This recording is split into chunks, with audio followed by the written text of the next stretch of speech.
როგორც საშამ თქვა, ჩვენი ამბიციურობა ხო უსაზღვროა და ჩვენ თემა გქონდა როგორ შეიძლება გლობალურმა კრიზისმა გავლენა მოახდინოს საქართველოსზე და საქართველოს ხელისუფლების პოლიტიკაზე და ჩვენ ისევ საქართველოში ჩავკეტეთ ეს ყველაფერი, ვითომ იქით არავინ არ არის და ჩვენ თავისუფალი ვართ ყველა არჩევანში და რასაც გვინდა იმას გავაკეთებთ, ან რა გადაწყვეტილებაც იმ სიტუაციას მოუხდება, იმას მივიღებთ.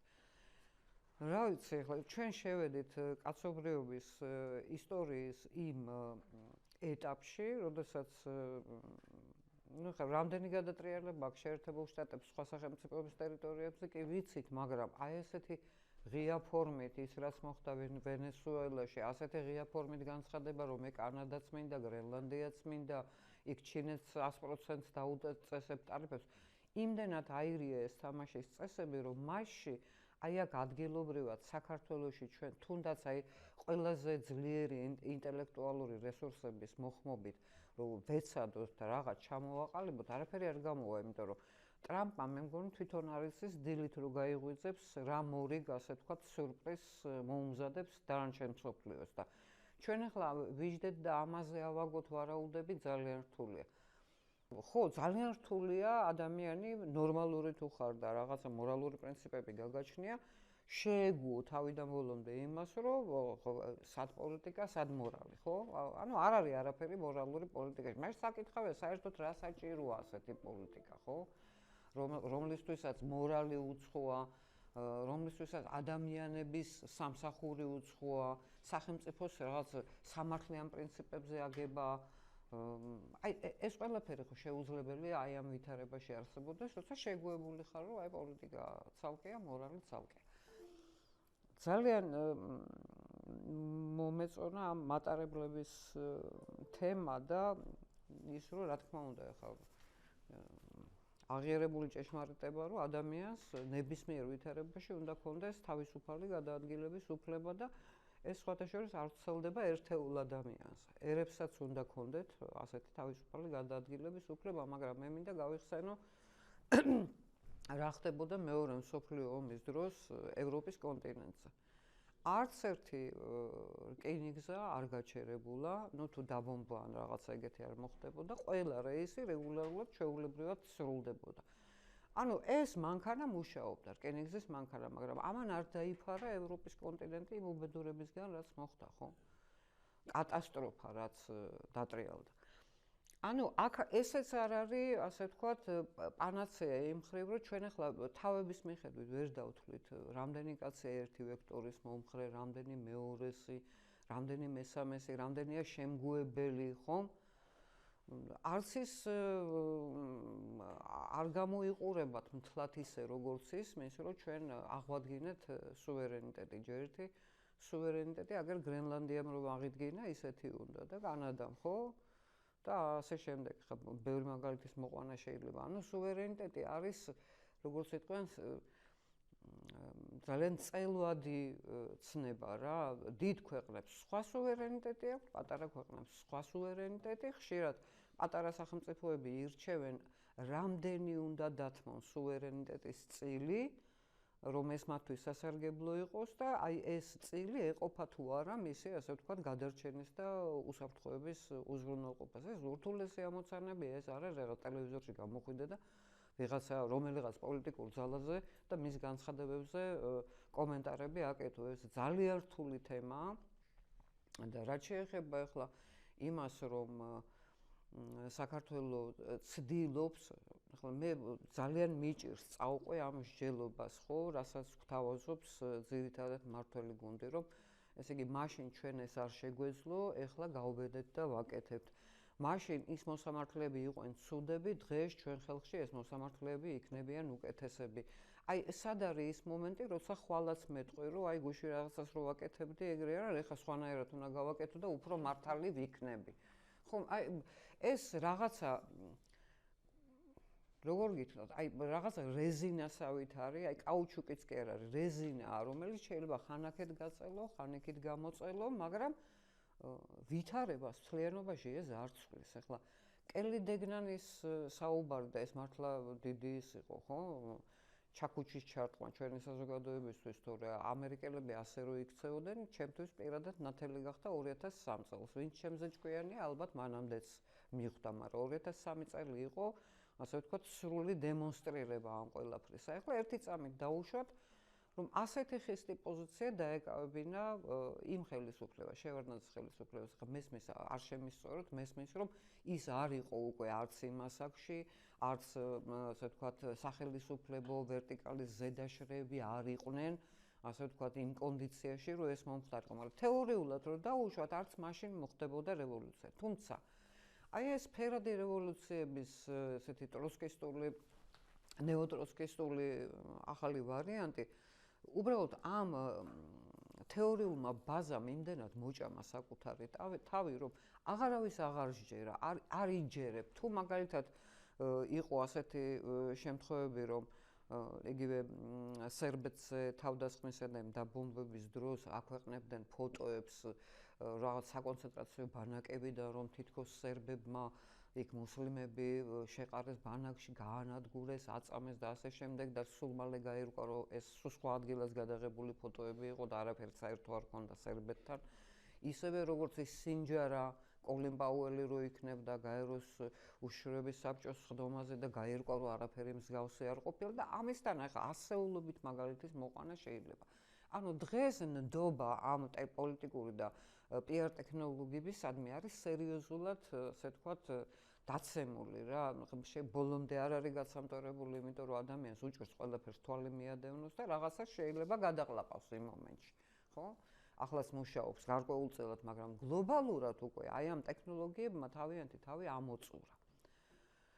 ეხლა გადავხედოთ ვისთან მივდივართ, რომელ ევროკავშირში ვისწრაფვით, ჩვენ ჯერ კიდევ ისევ გვაქვს ეს სულელური ნორმა, რაც ჩადეს იმის მერე სულ ვლაპარაკობ ამაზე, რომ კონსტიტუციაში დაამაგრეს ნორმა, რომ ჩვენ ვისწრაფით, ესე იგი ევროკავშირი, და ევროატლანტიკური სივრცისკენ.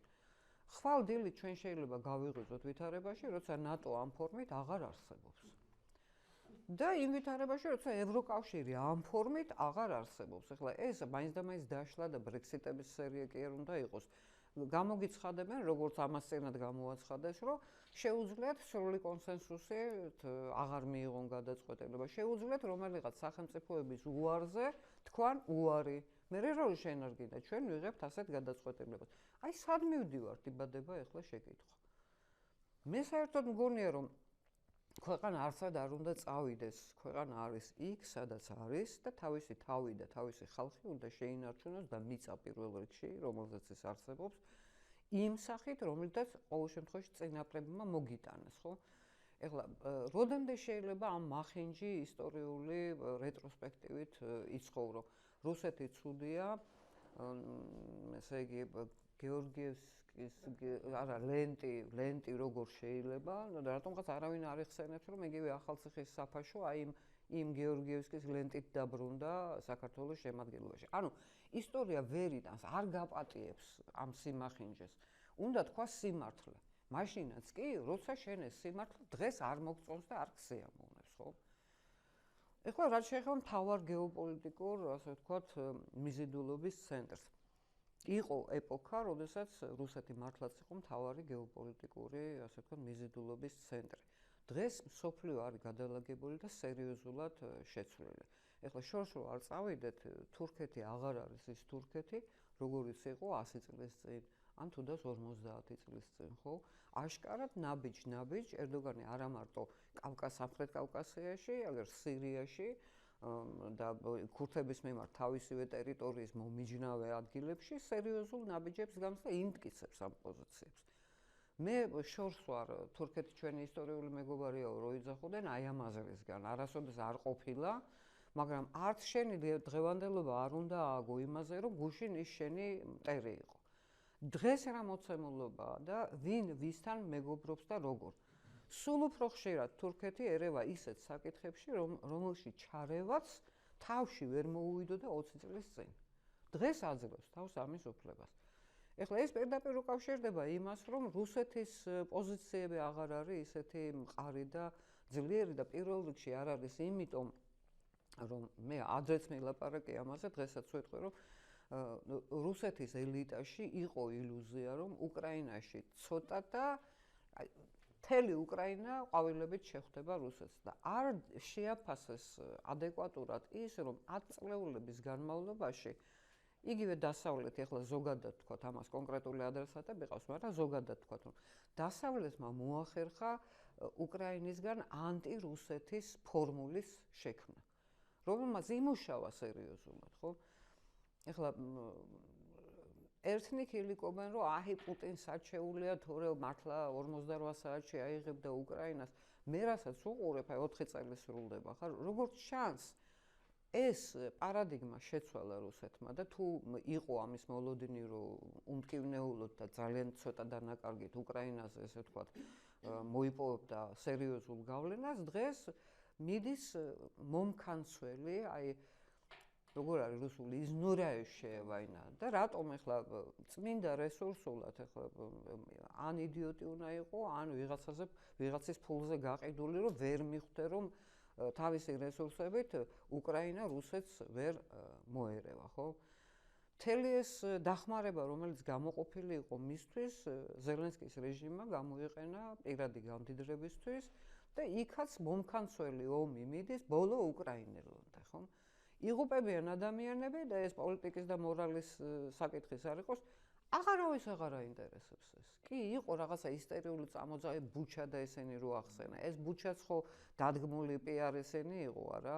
და გამოჩნდა ძალიან მალე, რომ თლათ ისე არ ყოფილა, თორე ეგ თემა არ გაჩერდებოდა. გაირკვა, რომ დადგმული და ესეთი სპექტაკლები იყო. მაგრამ აღარავის აღარ აინტერესებს. გუში რო იხოცებოდა ის ხალხი უფრო ძვირი ღირს, ეხლა რო იხოცებიან ნაკლები თუ როგორ არის. ანუ ყველაფერი გასულია მორალის, საერთაშორისო ურთიერთობების ნორმების და ადამიანური ურთიერთობების ნორმების საზღვრიდან. გავიდა ეს ყველაფერი უკვე. აი ეხლა ჩვენ აქ ჩვენზე რა გავლენას მოახდენს ეს ყველაფერი. მე ვფიქრობ, მიუხედავად იმისა, რომ ხა ჩემი დაცვა ქართულ ოცნებას არ ჭირდება, აი ეს სტრატეგიული მოთმინება, რაც გამოაცხადეთ, ერთადერთი სწორი არჩევანი ამ წუთში, იმიტომ რომ მართლა ირყევა ეს მსოფლიო და ეს გაცილებით უფრო სერიოზული და სიღრმისეული რყევებია, ვიდრე იყო პირველი მსოფლიო ომის დროს, მეორე მსოფლიო ომის დროს. სერიოზული რყევებია, გადალაგება ხდება.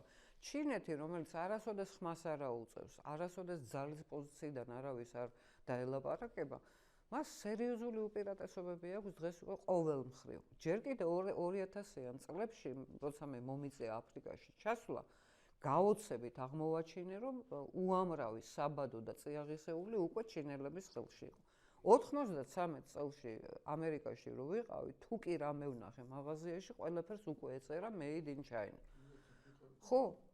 და აი ასეთი ვითარება, რა თქმა უნდა, ეს კრიზისები გავლენას ახდენს, მაგრამ რა ყველაზე მთავარი კრიზისი, რომელიც დღეს მართლ ძალას აქვს და დავამთავრებ, დიდი ხანი გამომივიდა, რაც მართლ ძალას აქვს, ეს არის ლეგიტიმურობის დაბალი ხარისხი, რაზეც საშამი ლაპარაკა, ხო? და ეს ლეგიტიმურობის დაბალი ხარისხი არ არის დამოკიდებული მარტო იმაზე, შენ სადღაც დაგიძახებენ, შეგხვდებიან, აქ ჩამოვლენ, არ ჩამოვლენ. სხვა რაღაცა საზოგადოების შიგნით არის ამის შეგრძნება. ეხლა ეს სწორია თუ არასწორია, ამ პიარ მანქანამ იმუშავა და ადამიანებს შეუქმნა ეს შეგრძნება, რომ აი ლეგიტიმურობის ხარისხი დაბალია. მეორე მხრივ, მოდით ეხლა ვთქვათ, ტრამპის ლეგიტიმურობის ხარისხი მაღალია?